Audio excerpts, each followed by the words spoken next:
Bueno, vamos a intentar hacerlo lo mejor posible, porque en el tema que hoy nos ocupa del mito de los países catalanes, como bien ya han dicho en esta mesa varios de los intervinientes, el papel fundamental lo ha jugado la educación. Lo ha jugado la educación en la Comunidad Valenciana, en Cataluña, en Baleares, en Aragón empieza a jugarlo también. Y como bien apuntaba antes Jorge Campos, aquí, si ustedes se dan cuenta, hace 8 o 9 años Compromís prácticamente no tenía representación institucional en ninguna parte, en ningún municipio, en las Cortes Valencianas, en ningún sitio. Y, oh casualidad, pues que después de unos 20 años con la educación del Gobierno popular en manos de la izquierda separatista, pues fíjense ustedes que se obra la magia y todos esos chavales que ahora ya tienen 20 años y son capaces de votar, pues ¿a quién han votado? A esa izquierda separatista a la que han tenido que aguantar en sus centros escolares y en sus institutos durante 20 años con la connivencia de los gobiernos que estaban en ese momento en las instituciones.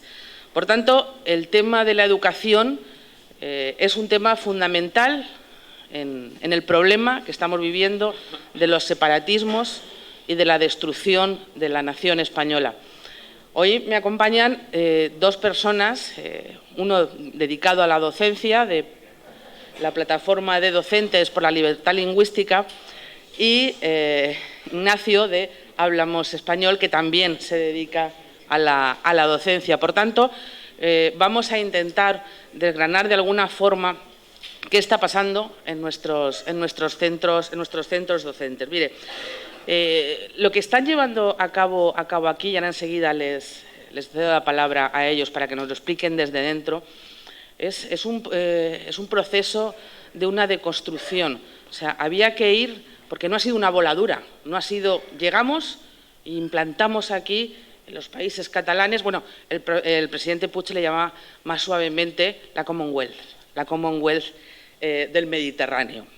¿Por qué? Pues como ha dicho Jorge Campos, porque aquí todavía no se atreve a decir abiertamente que él está a favor de esos países catalanes. Como digo, no ha sido una voladura, no han llegado de repente y han dicho ahora imponemos estos países catalanes, ahora imponemos este separatismo catalanista en la Comunidad Valenciana. No, ha sido una deconstrucción, muy poco a poco, muy dando pequeños pasos, desde dentro del sistema, porque Sánchez Warner ya dijo, era partidario de la unidad de la lengua, y él ya dijo que para que los valencianos aceptaran esa supuesta unidad de la lengua y de que todo fuera lengua catalana, tenía que parecer que venía de los propios valencianos. ¿Y cómo hacer que parezca que viene de los propios valencianos y que son ellos los que han hecho que esa unidad de la lengua sea una realidad? Muy sencillo, con la educación, con el adoctrinamiento en las aulas. Y en las aulas ha habido dos vertientes. Una, la manipulación histórica. Todos los que tengan hijos en estos últimos años han podido ver en los libros cómo se habla de la corona catalano-aragonesa, cómo se habla del rey catalán Jaime I, cómo se habla de multitud de falsedades históricas en unos libros de texto que se supone que tiene que autorizar la Consellería. Aunque ellos se quitan el muerto de encima, ellos dicen que la autonomía de los centros, bueno, pues son los que deciden qué manuales se usan, pero bueno, en último término la responsabilidad es de ellos. Y uno, como digo, es la manipulación histórica y otro, la lengua, la inmersión lingüística, la normalización. El acabar con una lengua valenciana e introducirnos ese valenciano normalizado, normativizado, que es un catalán, es un valenciano catalanizado. Y que todos los que estáis aquí en Valencia sabéis que ese no es el valenciano que hablaban vuestros abuelos ni vuestros familiares. Y es el valenciano que están hablando vuestros hijos porque es lo que le están obligando en los centros escolares. Pero bueno, yo ahora ya me callo porque tenemos aquí a profesionales de la educación y me gustaría que ellos nos explicaran un poquito qué está pasando en nuestros centros escolares, cómo se vive esta situación en nuestros centros escolares, cómo se vive esa imposición lingüística y ese adoctrinamiento y esa modificación de la historia. Si os parece, bueno, pues empieza Ignacio de Hablamos Español, que además ellos están dando una batalla importante en contra de esta imposición lingüística. Hola, buenas tardes. Bueno, primero dar las gracias a ENAES y a Iván Vélez por contar con nosotros. Se ha hablado durante toda la tarde sobre educación, sobre asociaciones. Pues ahora aquí estamos dos asociaciones civiles que... ¿No se oye? ¿Sí? Pues que estamos dando la batalla en las calles. Empezamos con un globo atado al pantalón para que se nos viese, recogiendo firmas, y poco a poco vamos creciendo más y más, y agradecemos que se nos dé voz en estos foros. Yo había preparado primero una introducción a lo que está ocurriendo, porque la mayoría de las personas lo desconocen. Nosotros estamos realizando ahora una campaña de recogida de firmas para sacar una ley en la Comunidad Valenciana de libertad de elección de lengua, porque no existe. Y entonces en nuestras carpas, que estamos montando ya unas 10 todos los fines de semana, vemos que la gente no tiene ni idea de que se podría decir que no se puede estudiar en español en la Comunidad Valenciana. Entonces, este año, este curso académico, se ha terminado de implantar la mal llamada Ley de Plurilingüismo, que se aprobó en 2018. Este año se ha implantado ya en los 6 cursos de secundaria, con lo cual se ha completado su implantación. Y esa ley sustituye el sistema de líneas que todos hemos conocido y que la gente piensa que todavía existen las líneas, por un sistema de porcentajes. Pero un sistema de porcentajes donde, de forma generalizada, el español se lleva al mínimo que plantea la ley, que es un 25%, que es el 25% que han establecido los tribunales. Y esto se está haciendo de forma generalizada, aunque a diferentes velocidades, y además este 25% que se reserva al español se cubre con asignaturas de poco contenido lingüístico, pues educación física en español, plástica en español, tutoría en español, y eso es lo que está ocurriendo. Claro, mucha gente no lo ha notado o dice, no, pues mi hijo tiene más asignaturas en español. La implantación de la ley yo la haría de 3 velocidades. Por una parte, la ley no distingue entre zonas castellanohablantes y zonas valencianohablantes. Por lo tanto, está vulnerando el derecho de exención de las zonas castellanohablantes a los que se les está obligando a estudiar asignaturas en valenciano, cuando al mismo tiempo pueden estar exentos de la propia asignatura de valenciano, lo cual es claramente incoherente y bueno, va contra el estatuto. En esto se ha basado mi compañero de Docentes por la Libertad Lingüística para una demanda que me imagino que nos explicarán de estas zonas castellanohablantes. Y luego podría hablar de 2 velocidades. Por una parte estaría la pública y por otra la concertada. La concertada, de momento, equilibra los porcentajes entre asignaturas, horas lectivas en valenciano, horas lectivas en español. Sí, podríamos... Ese es otro tema, sí. Pero que tampoco es catalán, pero bueno. Que tampoco es valenciano, perdón. Sí, es otro tema, sí. Entonces, la concertada equilibra los porcentajes de momento y la pública, sin embargo, de forma generalizada, lleva estos porcentajes de español al 25%.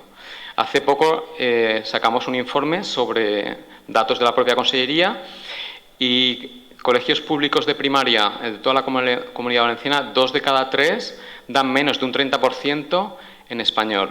2 de cada 3 colegios públicos de primaria en toda la Comunidad Valenciana. Estos datos todavía son más sangrantes porque no es homogéneo toda la comunidad. En castellano, por ejemplo, el 90% de los centros dan menos de un 30% de horas lectivas en español. En provincia de Valencia estaríamos en torno al 70% y en Alicante un 43%. Y luego aparte está el programa experimental en infantil, que este programa experimental da 0 horas en español, y esto se hace en un 20% de los centros públicos de primaria de toda la Comunidad Valenciana, llegando a casos como la ciudad de Castellón, donde es hasta un 70%. 70% de los colegios públicos de primaria de la ciudad de Castellón tienen 0 horas en español. Y hablando de mitos, está el mito de que al conseller Marzá se le llena la boca siempre de hablar de que estos porcentajes de los centros escolares son decididos por los propios centros. Y esto es absolutamente falso, porque ya se ha esmerado en hacer una ley que ate de pies y manos a los consejos escolares de los centros, padres, profesores, para que no les quede otra alternativa que aprobar lo que les obliga la ley. Y esto ocurre en 3 artículos. Los colegios de primaria, en 2018, cuando se implementó la ley, debían de decidir los porcentajes que asignaban a cada una de las lenguas. Y entonces la disposición adicional 5ª de la ley les decía que si tenían línea en valenciano, al fusionar las líneas, la resultante no podía tener menos porcentaje de valenciano de lo que tenía la línea de valenciano, con lo cual era una reconversión de las líneas de español en líneas de valenciano. Claro, masivamente la red pública tenía líneas en valenciano, con lo cual no podían decidir ningún tipo de porcentaje. Automáticamente el porcentaje en español lo tenían que llevar al mínimo, al 25%. Y para eso están los asesores lingüísticos, para llamar a los centros y recordarnos, porque yo soy profesor de instituto y estoy en el consejo escolar de mi instituto, y el asesor lingüístico nos recuerda la ley y que no tenemos esa libertad de decidir los porcentajes que queramos. Y luego está, a los institutos, hay un artículo, el 16.6, que nos dice que los institutos, los consejos escolares de los institutos, nos tenemos que adaptar a los porcentajes que nos vienen de los colegios de primaria. Con lo cual, pues, tú tienes simplemente que ver los porcentajes que te vienen de primaria. Y si los porcentajes que te vienen de primaria son ese 25% en español, pues tú tienes que reproducirlos en secundaria. Con lo cual, ni consejos escolares de primaria ni de secundaria son libres de decidir estos porcentajes. Salvo los colegios que no tuvieran líneas en valenciano. Y aquí se podía escapar la concertada. Pero bueno, la concertada se mueve en presiones de cierres de líneas, etcétera, y claro, no son totalmente libres de elegir estos porcentajes. Y ahí es la única posibilidad de tener unos niveles equilibrados entre ambas lenguas. Aunque nosotros lo que planteamos es la libertad de elección de lengua de cada padre, que es el modelo que existe en todos los países del mundo donde hay cooficialidad, que cada padre elija libremente la lengua en la que quiere escolarizar a sus hijos. No queremos porcentajes.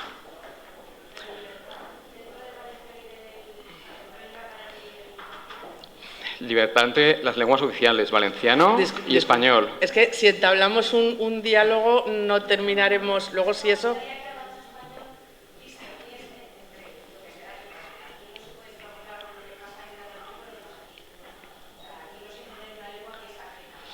Sí, ya he dicho que ese no es objeto de mi asociación, pero yo lo entiendo.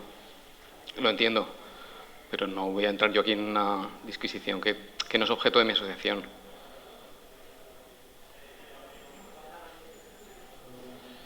Sí. Vale, pues muchas gracias. Ahora, bueno, que nos haga una breve exposición también Miguel Ángel de cómo viven ellos él forma parte de una asociación que es Docentes por la Libertad Lingüística, Plataforma de Docentes por la Libertad Lingüística, que nos expliquen un poco también cuál es la situación que ellos están viviendo.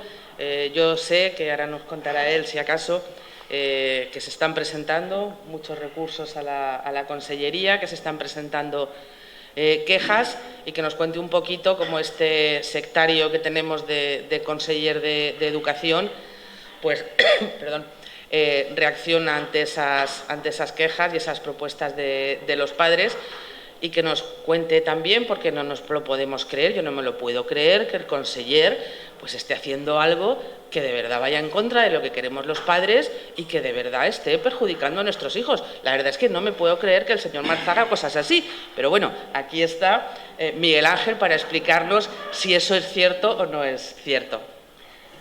Muy buenas tardes.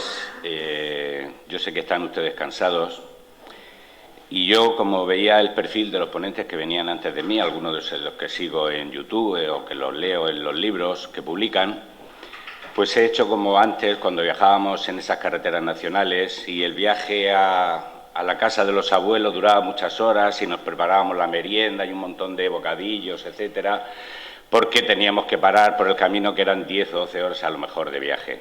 Y por eso me he traído mucha documentación. Claro, el problema que se me plantea ahora es qué digo y qué no digo.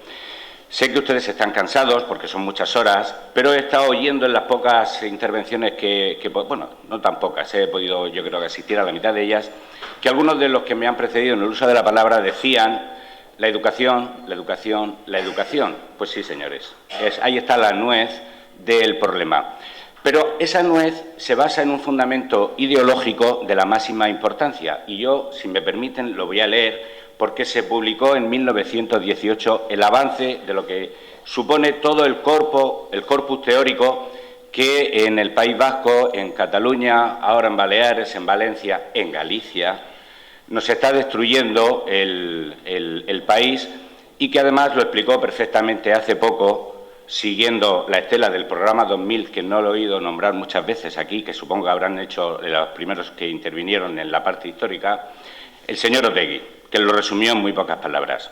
Bueno, todo ese corpus teórico del que nos sentimos muchas veces acomplejados y nos atrevemos a decir como Aznar que un señor de Valladolid habla catalán en la intimidad para justificar a lo mejor las políticas que son las políticas de la libertad, las políticas de la posibilidad de elegir, las políticas de la mayoría de los españoles, porque tanto en Valencia como en Cataluña, como en Baleares, como en Galicia, la mayoría hablamos español y no estamos en contra de que se hable valenciano, al contrario, estamos a favor de la libertad de cada uno para elegir, porque no son los territorios los que hablan las personas. Y lo digo esto porque es un apunte sobre las soluciones que vamos a pedir, contestando al señor Hortolá de Vox en Alicante, que tiene unas iniciativas que son interesantes, pero a mí me gustaría corregirla y por eso hago ese apunte. Si me permiten, todo lo que estamos discutiendo se basa en esto.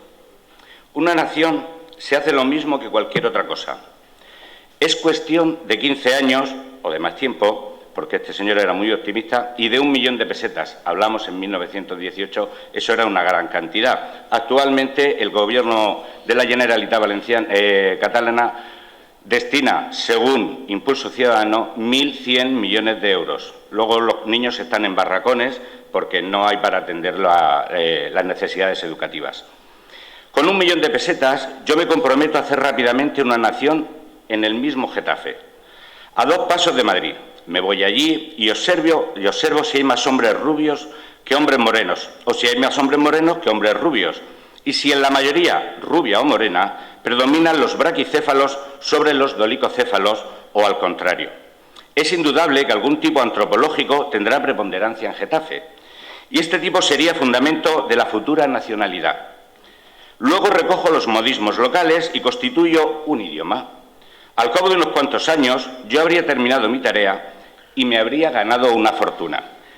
Esos 1.100 millones que reparten anualmente es la fortuna de todo el equipo de Paniaguaos que viven de nuestros impuestos.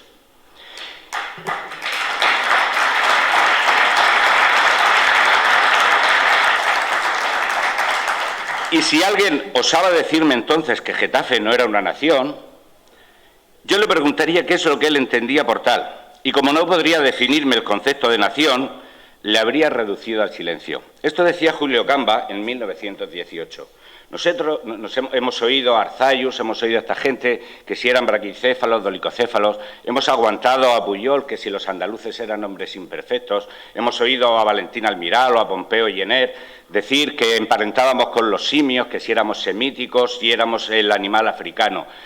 Hemos aguantado todos esos insultos y encima lo hemos hecho con el complejo de inferioridad, cuando precisamente la tradición española es la tradición de entender la lengua en su valor fundamentalmente comunicativo y de entendimiento, y no en el valor identitario y de separación.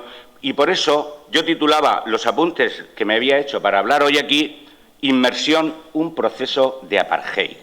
Es decir, estamos consintiendo fundamentalmente a los niños que hablan español en esas comunidades bilingües y que quieren ejercer su derecho los padres a que se eduquen en la lengua materna, en donde se les dice cariño, te quiero, ¿qué vas a comer? Mira a la abuelita. Están renunciando a esa lengua desde los 4 meses que entran en la guardería, porque unos ayatolas, con nuestro dinero, les están diciendo en qué lengua tienen que hablar, pensar, creer y amar.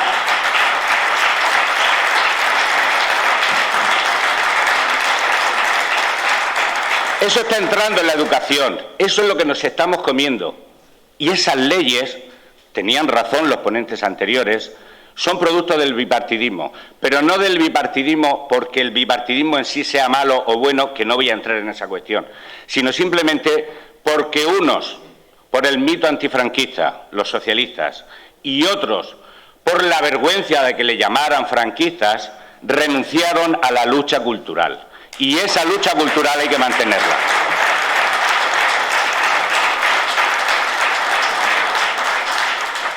Estos días nos hemos asustado todos, nos hemos lamentado, hemos llenado de tweets las redes y de mensajes, hemos visto vídeos sobre el niño o la niña de Canet, porque no sé exactamente si es niño o niña, me da igual, exactamente era un niño de 5 años.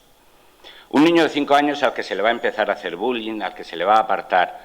Y todos nos hemos escandalizado y hemos dicho, ¿cómo puede ser esto en una sociedad del siglo XXI? Bueno, pues la vergüenza, perdonen que se lo diga, yo en primer lugar, no es que nos escandalicemos, no es lo que ha ocurrido con el niño de Canet. La vergüenza es que no nos hayamos escandalizado antes del niño de Canet.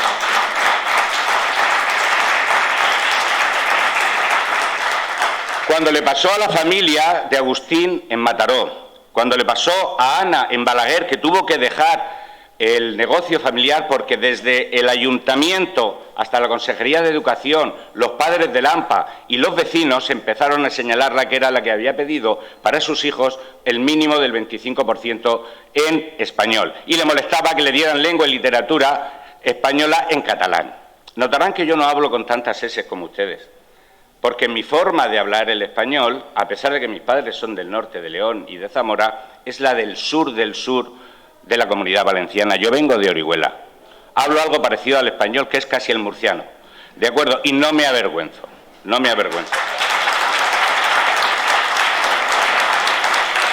La familia de Bartolomé, lo que le ocurrió a los guardias civiles y policías en la SEU de Urgel, en Cambrils, en Rose, lo hemos dejado pasar.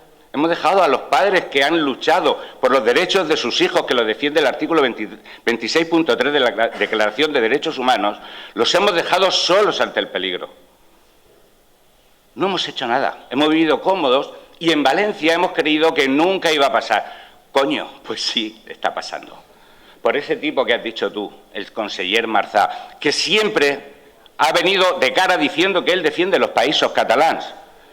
Y Ximo Puig, que dirá la Commonwealth, pero que si lo mantiene y defiende las leyes que él propone es porque está de acuerdo, porque si no, no lo haría, es su jefe y acabaría con esa coalición que posibilidades sí tendría. Pero el mensaje efectivamente es optimista. El búnker se está rompiendo. Ana Losada, de Asamblea por la Educación Bilingüe, otra de las asociaciones heroicas como Hablamos Español, a la que hay que apoyar desde ya en todas sus acciones y apoyar la ley, la iniciativa legislativa que están proponiendo, y ya aclararemos qué es valenciano y qué no es valenciano, ya lo aclara, sí es fundamental, pero primero hay que acabar con la imposición del valenciano. Y ahora, obligatorio, y del catalán, y del gallego, y de... Decía que el búnker empieza a resquebrajarse gracias a gente como Ana Losada, que han conseguido la sentencia hace poco del 25%. A mí me parece una vergüenza, pero bueno, la sentencia tampoco es exactamente así. Es el 25% mínimo de catalán o de español, no solo de español. establece la posibilidad de que en Cataluña se dé el 75% en español también, pero eso no se ha dicho todavía. Y también han conseguido tirar para atrás un par de proyectos lingüísticos, porque, por las características del sistema legal, hay que ir consiguiendo hacerlo colegio a colegio. Pero ahora, Hablamos Español se ha unido con Sociedad Civil Catalana y otras asociaciones y han creado AMPAS Total. Apoyemos a AMPAS Total, que conseguirán echar para atrás el que haya que ir colegio por colegio, niño por niño, para conseguir el derecho a estudiar en la lengua materna. Decía que hemos sido culpables. Todo esto es el programa 2000 de Pujol, que se gestó a finales de los años 80, que en los años 90 El País, El Periódico y algún otro diario sacaron parte del documento, 33 páginas más 3 anexos, donde decía: hay que catalanizar la educación, hay que controlar las oposiciones, hay que controlar a los directores, hay que controlar a los inspectores, hay que controlarlo todo para que primero la educación sea en catalán y luego sea catalanista, además de en catalán. Y lo están consiguiendo, lógicamente. Pero a pesar de todo eso, gracias a Internet, gracias a las redes, los niños, como oyen reggaetón, y el reggaetón casi siempre es en español, pues están empezando a volver a hablar español en la calle cuando juegan. Insisto, quiero una pincelada más. Dejemos ya el estúpido complejo que tenemos frente a los nacionalistas. Si el nacionalismo es una cosa absolutamente absurda, antigua y ya degradada, es la responsable, entre otras cosas, de los millones de muertos de la Primera y de la Segunda Guerra Mundial, junto con otras doctrinas totalitarias. ¿Qué les debemos nosotros culturalmente a ellos, socialmente a ellos? Decía el profesor Carlos Solares en un libro que os recomiendo a todos los que queráis dar la batalla cultural, que es el libro negro del nacionalismo, que acaban de publicar un montón de colaboradores. Decía que la tradición española ha primado siempre la función comunicativa del lenguaje. Y ponía el ejemplo de que antes de que existiera la gramática alemana, francesa o inglesa, los españoles teníamos nuestra propia gramática y ya habíamos creado la gramática del quechua, del guaraní, de los pueblos amerindios, y ya la reina Isabel Católica había dicho que eran personas que tenían su dignidad, su derecho y sus lenguas y que había que respetarlas. Nosotros hemos sido precursores en el mundo de una verdadera globalización integradora, empática, como se dice ahora. No sé dónde meter resiliente, pero si puedo lo haré a lo largo de la conferencia.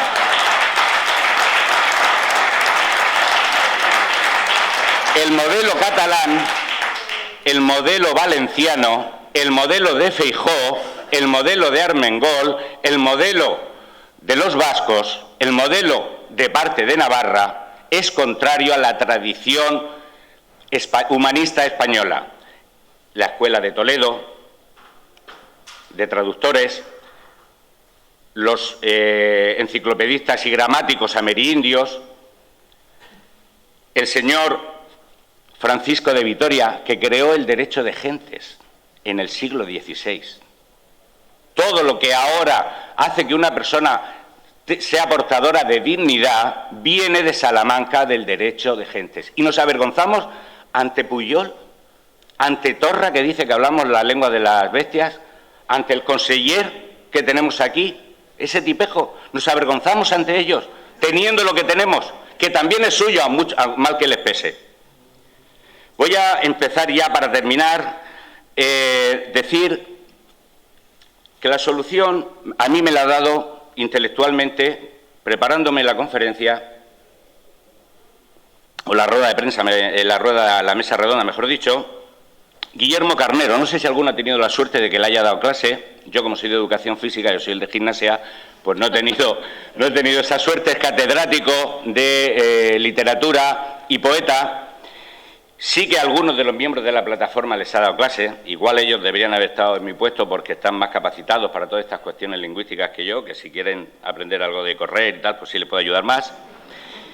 Y creo que este Guillermo Carnero, en una entrevista que le hicieron en las provincias hace unos años, en 2017, con el famoso decreto del 2017 que se consiguió tumbar gracias a la ayuda de la Diputación de Alicante, esperemos que el Partido Popular, si gana en la Comunidad Valenciana o tiene que gobernar con vosotros, espero que los que están se vayan, lo digo sinceramente, aunque es una opinión personal, no de la plataforma, lógicamente, espero que sigan en esa línea y no en la línea de Feijóo y de otros. o en la línea de Baleares, que nos comentaba antes el compañero, decía que lo que hay que hacer es entender que los valencianos tienen el derecho a usar el valenciano, tenemos el derecho a usar el valenciano, yo que nací en León, que vivo en La Huerta, donde se habla casi murciano, pero no tenemos el deber. Eso tiene que quedar claro. Y eso tiene que formar parte del currículum. Y la Ley 4/2018 nos conculca ese derecho, que además nosotros somos la excepción en la Comunidad Valenciana porque formamos parte de esas decenas de pueblos que están catalogados como territorios castellano parlantes. ¿Y qué ha ocurrido con la ley? La Ley 4/2018, que intenta tapar el hueco que dejó el decreto de 2017, que tumbó la Diputación en un recurso por ser anticonstitucional, es un calco, un clon, pero ocurre que en aquel momento los partidos que tenían que haberlo recurrido no lo recurrieron y hoy estamos sufriendo su implantación en los colegios. Esa ley, como decía la presentadora al principio, nos obliga a estudiar un porcentaje creciente de asignaturas en valenciano, además de valenciano, aunque pidamos la exención. Y en Orihuela formamos parte, como Requena, como Utiel, como Almoradí, de esos territorios castellanohablantes. A mí me hace mucha gracia eso de territorios castellanohablantes, porque las tierras no hablan, hablamos los hablantes, y en la mayoría de los sitios en los que voy, como por ejemplo en Elche, he oído hablar más en ruso que en valenciano. Y no lo digo en demérito del valenciano, lo digo explicando la evolución de la sociedad. Explicando la evolución de la sociedad. Entonces, ¿cómo queremos decir que Elche es un territorio valenciano parlante si el 90 y tantos % de sus habitantes hablan ordinariamente cuando nadie les vigila en español? Ni está mal ni está bien, es simplemente una realidad que hay que respetar, unos derechos que hay que mantener, como el que quiere hablar en valenciano, está en su perfecto derecho. Decía Guillermo Carnero que no puede centrar la identidad de un pueblo en su lengua, porque eso es muy peligroso. Eso es lo que hizo Hitler y le sirvió de excusa para invadir Polonia, para invadir Austria, porque hablaban parte de su población, o gran parte de su población, el mismo idioma que él. Dice también Guillermo Carnero que valenciano, balear y catalán son lenguas emparentadas, eso no lo podemos negar. Son lenguas emparentadas, vienen del lemosín, de una lengua romance, fueron evolucionando, pero no son la misma lengua. Yo defiendo la tesis de Joan Pons en balear, que dice que el balear, el menorquí, el ibicenco es ibicenco, el valenciano es valenciano, son lenguas emparentadas. Pero como todo nacionalismo es invasor. El nacionalismo básicamente es invasor. Entre otras cosas porque necesita ese territorio para crecer y poder mantenerse. Bien, el que sean lenguas emparentadas, a nosotros políticamente nos es irrelevante. Si son la misma o no son la lengua, o no son la misma lengua, yo como plataforma, ustedes como políticos, no tienen que decidirlo. Son los científicos quienes tienen que discutir tranquilamente. Y vosotros seguir hablando vuestro valenciano con orgullo, en familia, en casa, en el trabajo, donde os dé la gana. Pero no entréis en esa discusión de si es catalán o no es catalán. Es irrelevante ahora mismo. Son lenguas emparentadas, como lo es el español y como lo es el gallego, que derivan del latín. Derivan del latín. El valenciano deriva del latín, ¿o no? Claro, lo estoy diciendo. Entonces la discusión políticamente para mí es irrelevante. Debe de hacerse en el plano científico. Ustedes tienen que reivindicar que su lengua, el valenciano, no es el catalán y me parece muy bien. Pero si se puede o no demostrar, tienen que hacerlo los filólogos con tranquilidad y nosotros seguir sabiendo que lo que hablamos no es lo que habla Pujol. Y de hecho, un valenciano se puede entender en Cataluña y un catalán se puede entender aquí, pero si viene a lo mejor un menorquín, tenemos cierta dificultad para entenderlo. Son lenguas emparentadas, pero lógicamente hay una cierta distancia de unas a otras. De hecho, el catalán normalizado se normalizó de la franja más oriental porque era la más alejada del castellano. Cierto. Yo no. Sí, señora.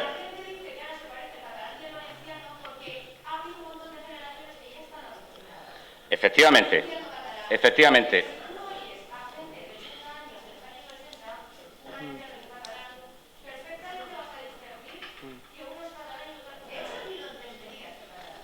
Posiblemente, posiblemente.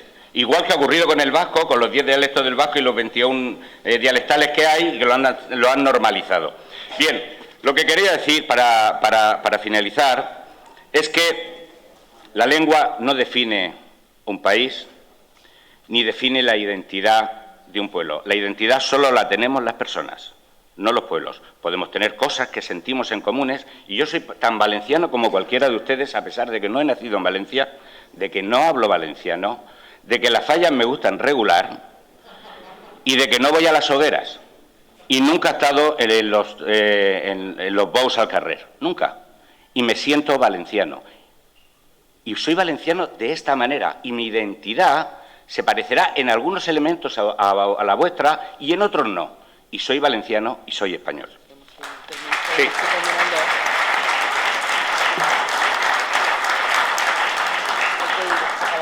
Acabo ya. Ahora sí que acabo con una explicación breve sobre la Ley 4/2018. La Ley 4/2018 es una ley que va en contra de los intereses de los alumnos. Les obliga a aprender determinadas asignaturas en una lengua que no dominan. En mi instituto el estudio establece que el 0% de los niños hablan valenciano en su casa. Todos tienen como lengua materna el español o cualquier otra. Hay algún niño que tiene algún padre que ocasionalmente habla en valenciano. Como dice Guillermo Carnero, es una inversión en tiempo, dinero y esfuerzo perdida intentar convencer a alguien que estudie en una lengua que voluntariamente no elige.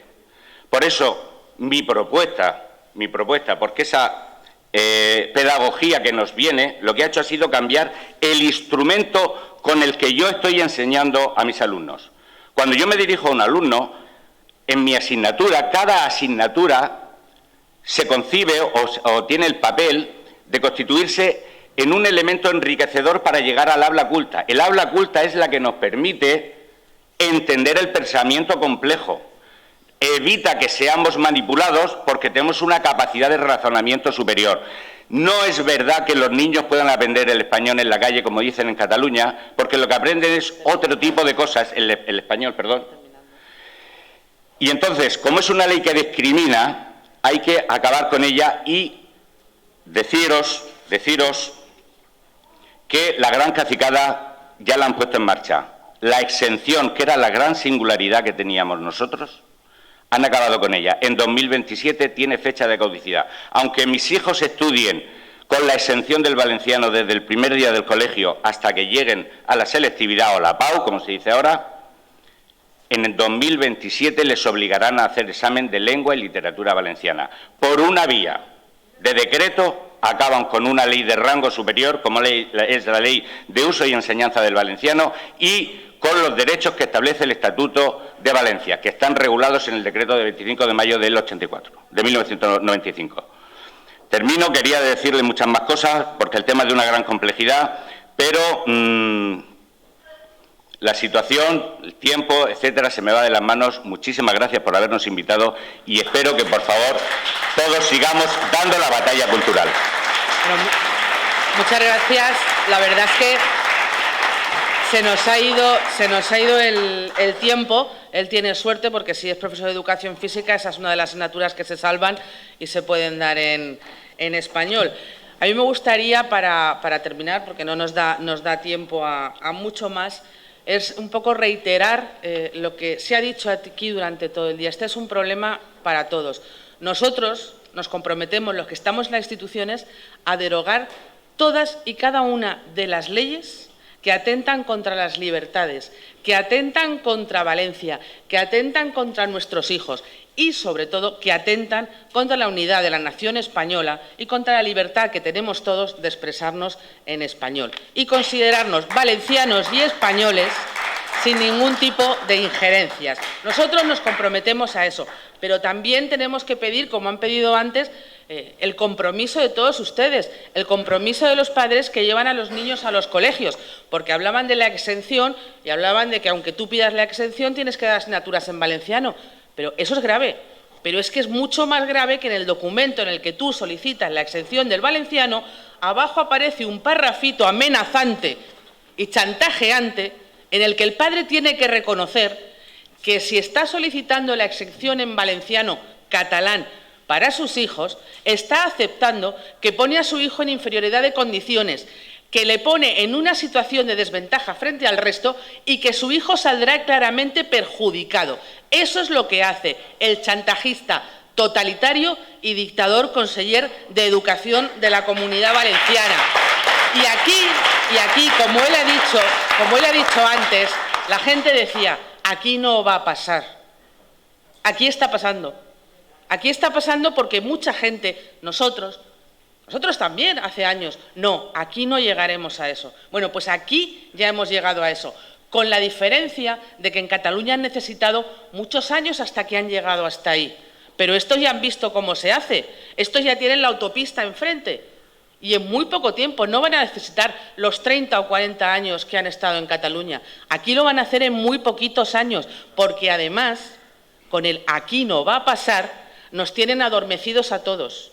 Y todos tenemos que dar un paso al frente, porque es que además estamos en una situación sometidos a un totalitarismo, porque como todo totalitarismo que se precie, en la educación ya tenemos exiliados. Tenemos exiliados lingüísticos del sur de Alicante que se van a Murcia para poder escolarizar a sus hijos en español. Por tanto, una sociedad, una región que tiene exiliados es una región que está bajo un gobierno totalitario y hay que repetirlo un día y otro día.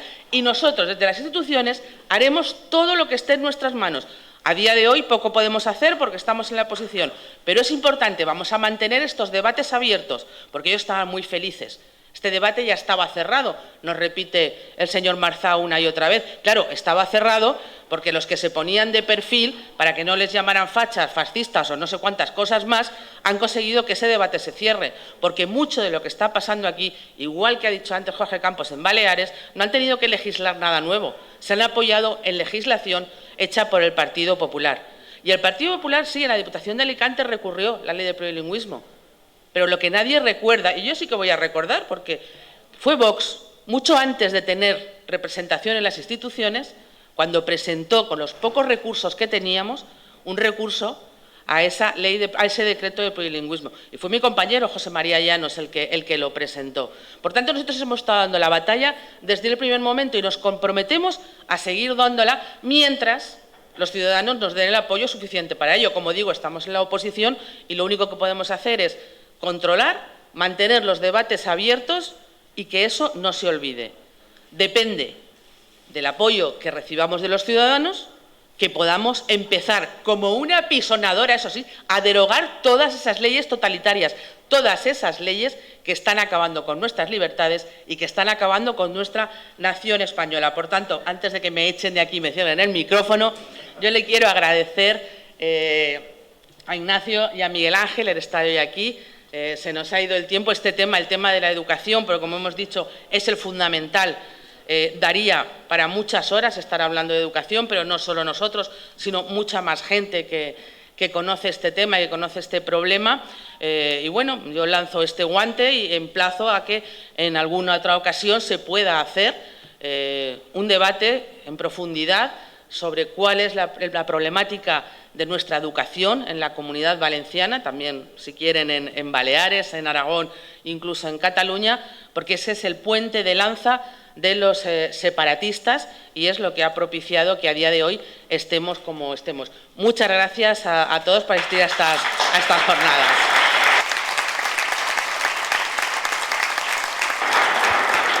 Bueno, pues simplemente agradecer su presencia a todos los que nos han seguido a través de las redes sociales y del streaming. Saben ahora que hay un vino de honor y vamos a terminar este acto como se terminan todos nuestros actos, que es escuchando respetuosamente el himno de España.